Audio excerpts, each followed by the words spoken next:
Good morning. আজকে 7ই August আর এখন সকাল 9:30 বাজে। এই সকাল 9:30টার সময় তোমাদের সবাইকে আমার চ্যানেলে অনেক অনেক সুস্বাগতম জানিয়ে আজকের ভিডিও শুরু করছি। আশা করি তোমরা সবাই ভালো আছো, আমরাও ভালো আছি। বর জাস্ট বেরোলো অফিসে কাবলি চানার ঘুগনি আর লুচি খেয়ে। এই যে কেটের জন্য রুটি ভেজেছি, পাউ রুটি না ঘরে নেই, এই দুটো কেটকে দিয়ে দিতে হবে। আইয়ো আমাদের ভাবলি কে খাবে? কেট কেট খাবে। জাম্প জাম্প জাম্প, ওটা রাখো ওটা রাখো। এই যে আরেকটা আছে, এটা নাও এটা নাও কেট। এই দেখ দেখ, এইটা নে এইটা নে, এটা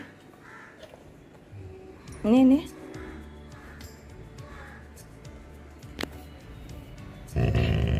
কি হয়েছে? আমাকে দিয়ে দে।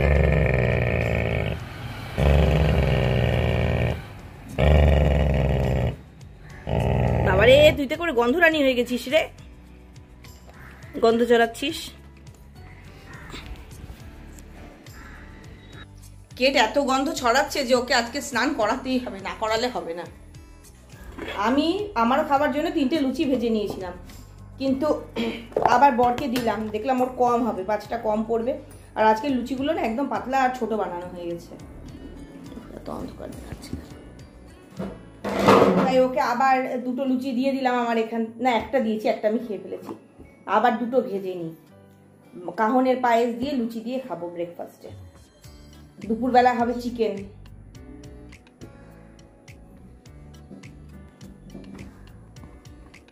আমাদের জন্য মেখেছি সকালবেলায় ময়দা। আজকে উঠতে দেরি হয়ে গেছে, 6টার সময় ঘুম ভেঙেছে, ভাবলাম 15 মিনিট পরে উঠবো। ও মা 7টার সময় 6:30টার সময় বর ডেকেছে, তারপর উঠেছি। উঠে এবার তাড়াহুড়ো করে কাবলি চানা সেদ্ধ করছি, ময়দা মাখছি, ওগুলো করে যাই হোক মেখে পাঠালাম। ওর বাবাকেও সেই কাবলি চানা আর লুচি করে দিলাম। কেটের জন্য এখন আবার আটা মাখলাম। এখন আবার আমাদের ভাত হবে, কেটের ভাত হবে। এক একদিন না কাজের পরিমাণ খুব বেশি থাকে, কোনোভাবেই এক একদিন আর কাজ কম হয় না। চলো এখন এটা আগে রেডি করি।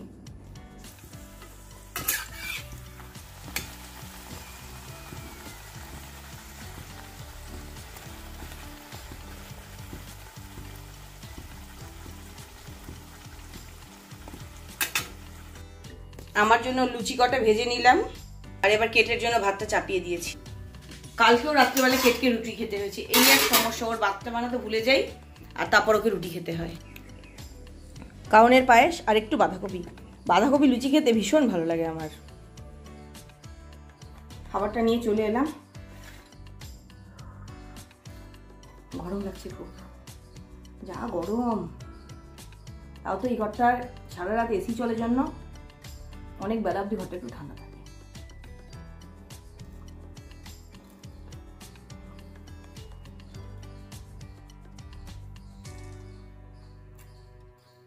রোজই ওই একঘেয়ে মুড়ি অথবা পাউরুটি দিয়ে ব্রেকফাস্ট করি, মাঝে মাঝে এরকম হলে বেশ ভালোই লাগে।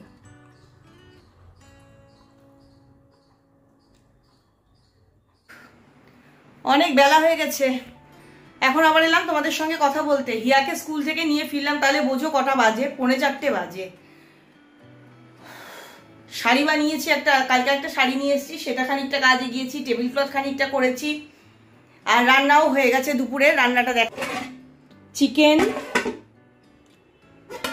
আর পোলাও, আমাদের একদম ফেভারিট খাবার নিয়ে বসে যাচ্ছি, পরে কথা বলছি।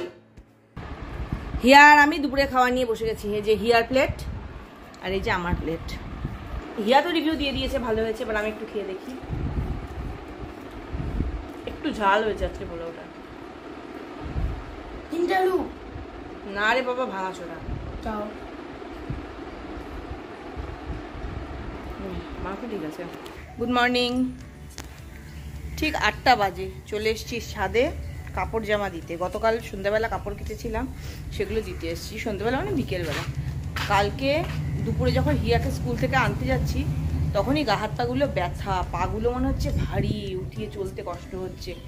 তাও তো আনতে যেতেই হবে, আনতে গেছি, হিয়াকে নিয়ে এসেছি। ওরে বাবা, তারপর থেকে এত শরীর খারাপ লাগছে। খেয়ে দিয়ে যে শুয়ে পড়েছি, কাপড় জামা ভেজানো ছিল আগেই, আর খেয়ে দিয়ে যে শুয়েছি, ওর বাবা অফিস থেকে ফোন করেছে একটু বাইরে যেতে হবে বলে, তখন উঠেছি। কিন্তু তাও বললাম যে আমার শরীর ভালো লাগছে না, আমি বাইরে যেতে পারবো না। ভাবলাম বুঝি জ্বর আসবে, তো ভেবেছিলাম একটা প্যারাসিটামল খেয়ে নেব। তো ঠাকুরের কৃপায় প্যারাসিটামল খেতে হয়নি, এমনি জ্বরটা আর আসেনি। সকাল সকাল স্নান ধান করে নিলাম। আজকে যে ব্লগটা হবে সেই ব্লগটা একটা ইন্টারেস্টিং ব্লগ হবে, আশা করি দেখতে তোমাদের ভালো লাগবে। তো সেই ব্লগটা করবো জন্য ভাবলাম যে ও মাইটা আবার কোন দেশি, গতকাল ব্লগ করলাম সেটাকে কন্টিনিউ করি। সকালবেলা কি সুন্দর লাগছে, আজকে রোদ টোদ কিছু ওঠেনি এখনও, সুন্দর লাগছে পরিবেশটা। কিন্তু আমি একটু বাড়ির বাইরে বেরোবো 10টা নাগাদ, তাই বুঝে পাচ্ছি না কাপড় জামাগুলো বাইরে দেবো না ভেতরেই মেলে রাখবো। দেখি কি করি, গাছেও একটু জল দিতে হবে, কালকে দিইনি। না যে ঘরে যাই, কাপড় জামা মেলা হয়ে গেছে এক প্রস্থ, আরও এক বালতি রয়েছে, ওটা নিয়ে এসে মেলতে হবে। কিন্তু কোনো মতেই মনে হচ্ছে না ঘরে যাই।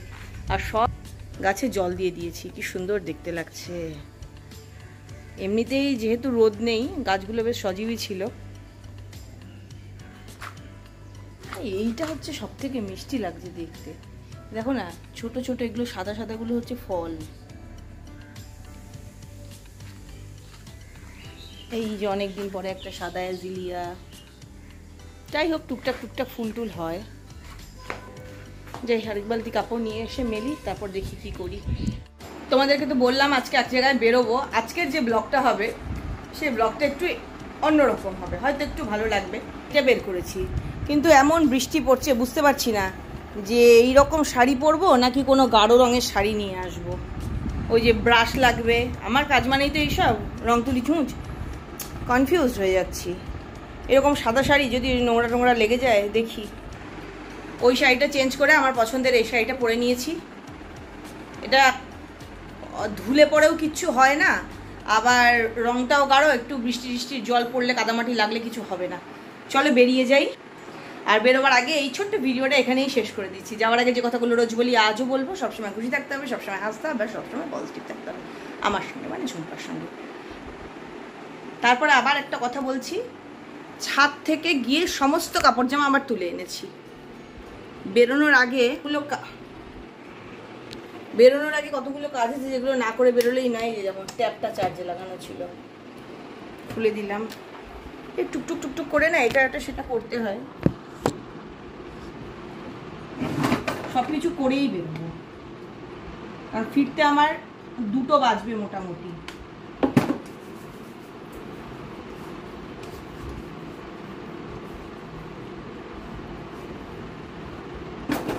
সমস্ত জানলা টালনা বন্ধ করে দিয়েছি। অন্য সময় জানলা বন্ধ করার অতটা জরুরি থাকে না, জানলাটা খোলাই থাকে, আমরা বেরিয়ে যাই। কিন্তু ওই যে চোরের উপদ্রব, সমস্ত বাড়ির সমস্ত জানলা বন্ধ করে দিয়েছি। বাবা চোর তুই আসিস না। এই ঘরের লাইটটা বন্ধ করলেই আমার সবকিছু করা হয়ে যাবে, তারপর বেরিয়ে যাব। তা বাড়ি থেকে বেরোনোর আগেই আজকের এই ভিডিওটা এখানেই শেষ করে দিচ্ছি। জানি ভিডিওটা ছোট হয়েছে। যাওয়ার আগে যে কথাগুলো রোজ বলি আজও বলবো, সবসময় খুশি থাকতে হবে, সবসময় হাসতে হবে, আর সবসময় পজিটিভ থাকতে হবে আমার সঙ্গে, মানে ঝুমকার। Bye, have a nice day.